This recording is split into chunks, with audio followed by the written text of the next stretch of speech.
There's a real question here about whether Mike Pompeo went to Jerusalem to do official business legitimately, or went to Jerusalem on the taxpayer's dime to give a political speech.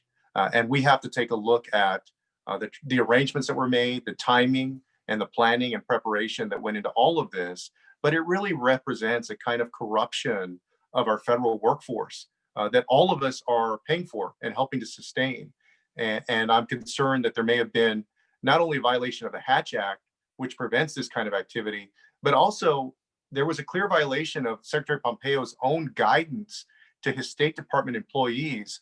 In his own guidance, he broke his own rules. He told them that they should not engage in any kind of political partisan activity, especially at a convention, a political convention. And that's exactly what he did this week.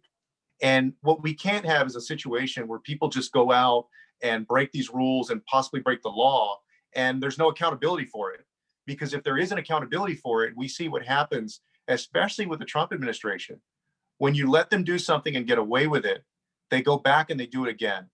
What you see now is President Trump behaving more and more like an authoritarian leader, not a democratically elected leader. I mean, who would have imagined a few years ago that a president would use the White House as a staging ground for a political convention? That was unthinkable a few years ago. Republicans and Democrats would have never even considered that. Yet President Trump felt as though he had the freedom to do it. And so he's continued to act more like an authoritarian. This is the kind of stuff that we see from dictators in other countries around the world. And Congress has got to push back. We have to be able to push back. Otherwise, he's just going to continue down this road.